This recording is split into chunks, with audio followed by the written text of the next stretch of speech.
The sound of his footsteps running up the driveway is something I will never forget. Pure panic. Complete desperation. Like his whole world was ending. Which I guess it was. My name is Rebecca and I am 42 years old. What I did to my ex-husband might seem cruel to some people. But after what he put me through for 18 years of marriage, I think he got exactly what he deserved. It all started with that damn car. A 1967 Shelby Cobra. Cherry red with white racing stripes. The most beautiful piece of machinery you ever saw. Also the most expensive thing we owned besides our house. David bought that car 3 months after we got married. $25,000. Back then that was more money than most people made in a year. I begged him not to buy it. We needed furniture for our new apartment. We needed to save money for a house. We needed to think about our future. But David had already made up his mind. He said it was an investment. He said classic cars only went up in value. He said someday we would be grateful he was so smart with money. That car became his mistress. His obsession. His religion. Every weekend he was out in the garage working on it. Polishing the chrome. Waxing the paint. Adjusting the engine. Talking to it like it was a person. Like it was more important than any person. I tried to be understanding at first. I knew men liked their toys. I knew cars were important to guys. I thought it was just a phase that would pass once the novelty wore off. But it never wore off. It only got worse. David would spend hours online looking at car parts. He joined 3 different classic car clubs. He went to car shows every single weekend. He subscribed to magazines about vintage automobiles. He made friends with other car guys who were just as obsessed as he was. Meanwhile I was home alone. Making dinner for one because he was at another car show. Watching movies by myself because he was in the garage. Going to bed alone because he was working late to pay for car parts.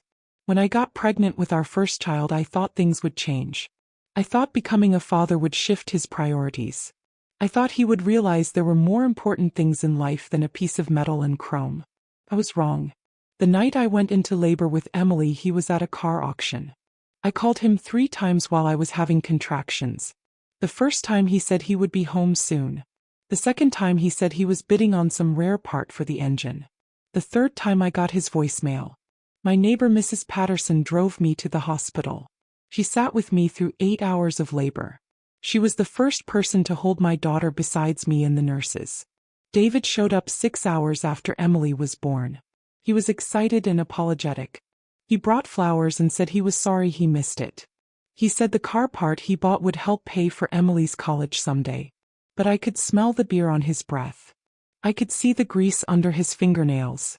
I could tell he had been having fun while I was going through the hardest experience of my life alone. That was the beginning of the end.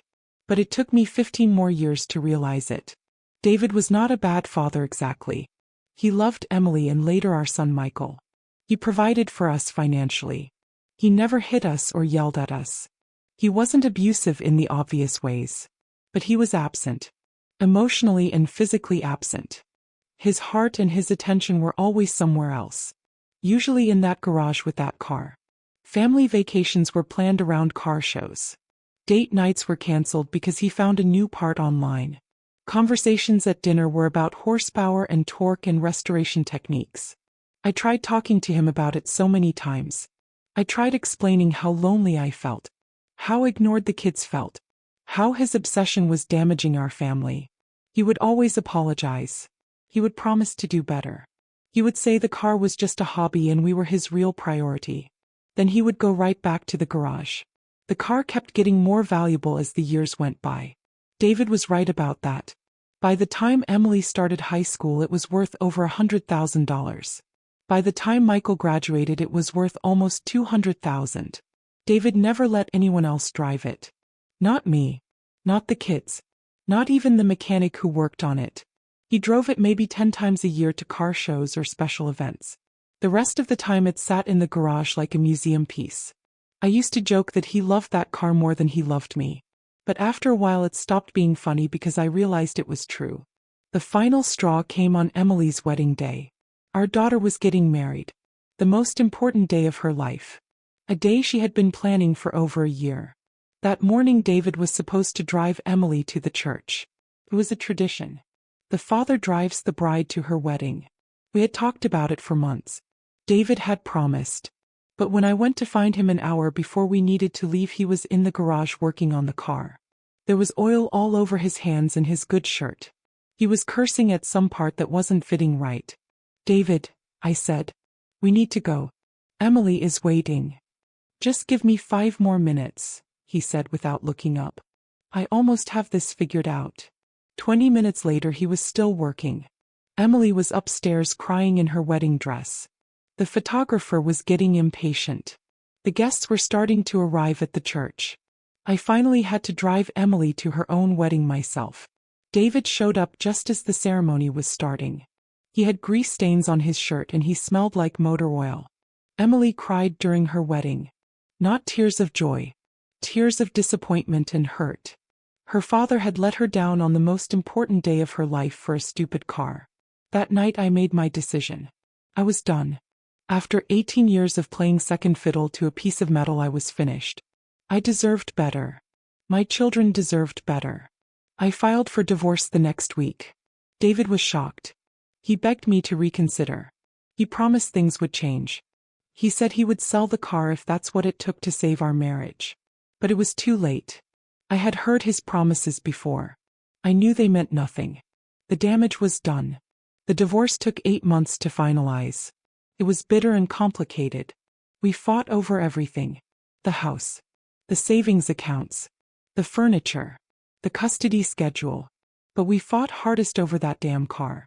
David's lawyer argued it was a separate property because he bought it with his own money before we were married. My lawyer argued it was a marital asset because he had used our joint income to maintain and improve it for 18 years. The judge finally ruled that we would split the value 50-50. The car would be sold and we would each get half the proceeds. David was devastated, but there was nothing he could do about it. Except the judge made one mistake. The ruling said the car had to be sold, but it didn't specify how or when or to whom. It just said I had the right to handle the sale as the primary petitioner. That's when I got my idea for revenge.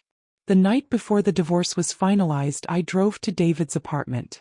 He was out somewhere, probably drowning his sorrows at a bar. The car was sitting in his garage like always. Beautiful and pristine and worth almost $300,000 now. I had made copies of all the car keys years ago. David never knew. I also had all the paperwork. The title. The registration. The insurance documents.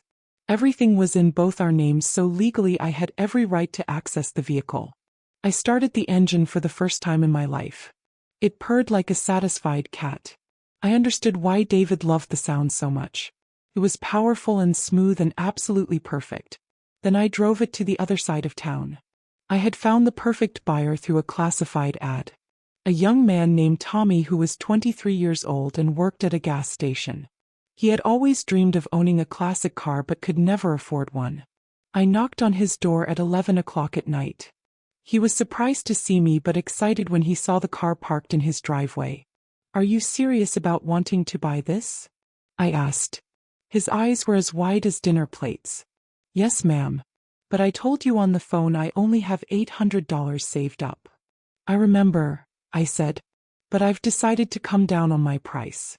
"Way down." I handed him the title and the keys. $1, I said. "The car is yours for $1. Tommy thought I was joking. Then he thought I was crazy. Then he thought it was some kind of scam.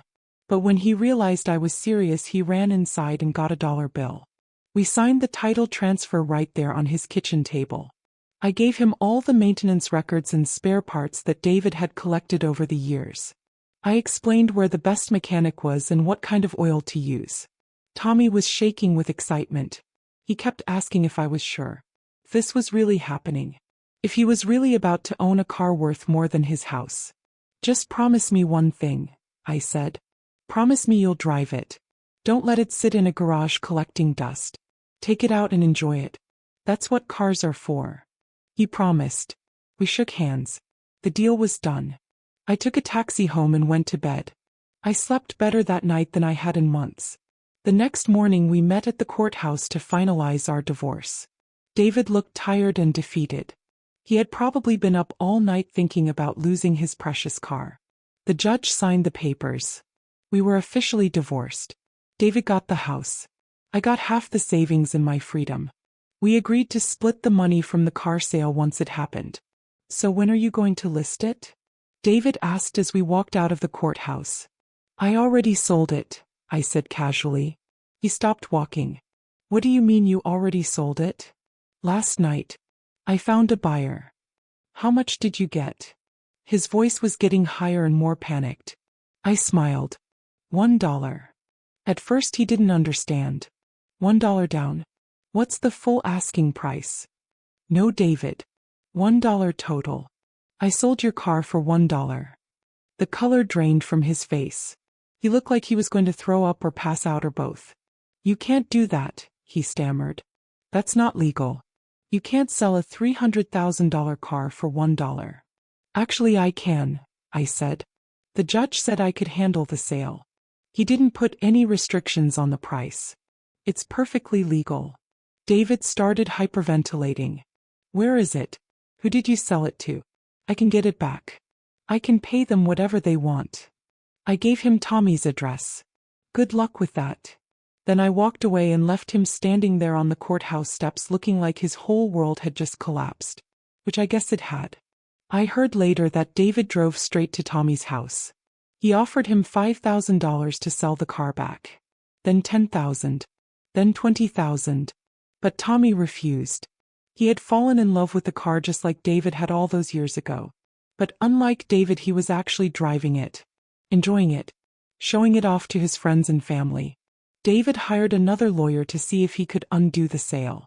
But there was nothing illegal about what I had done. The car was legally mine to sell at the time of the transaction.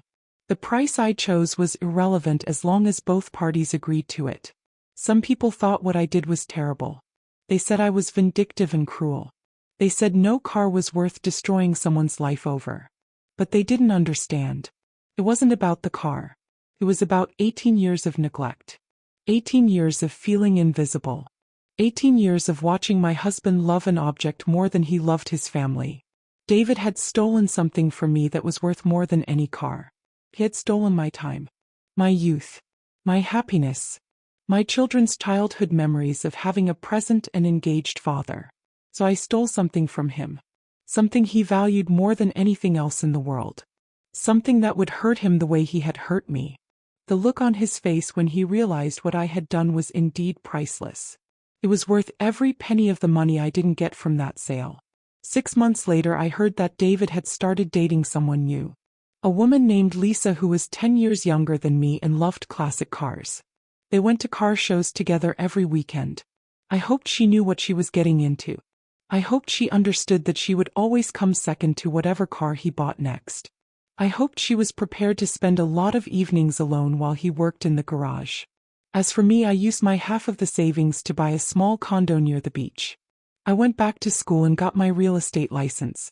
I started dating again for the first time in 20 years. I met a wonderful man named Robert who is kind and attentive and treats me like I matter. He doesn't have any hobbies that take precedence over our relationship. He doesn't disappear into garages or workshops for hours at a time. The best part is that Robert drives a practical sedan that he uses for transportation. Nothing more, nothing less. He doesn't name it or talk to it or spend his weekends polishing it. Emily and Michael were upset with me at first. They thought I had gone too far. They thought I should have handled things differently. But after they had some time to think about it, they understood. They remembered all the times their father had chosen the car over them. All the missed events and broken promises. All the moments when they felt like they didn't matter. Emily told me recently that she was proud of what I did. She said it took courage to stand up for myself after all those years. She said I inspired her to never settle for less than she deserved in her own marriage. Michael said he was glad I finally got revenge on Dad for all the times he disappointed us. He said the car sale was legendary and he tells the story to his friends all the time. David still calls me sometimes. Usually when he's been drinking. He tells me he's sorry. He says he realizes now that he made mistakes. He asks if there's any way I would consider getting back together. I always tell him the same thing. You made your choice a long time ago, David. You chose that car over your family. Now you get to live with the consequences. Then I hang up and go on with my life. People ask me if I regret what I did. If I wish I had handled the divorce differently. If I think selling the car was too extreme. The answer is no.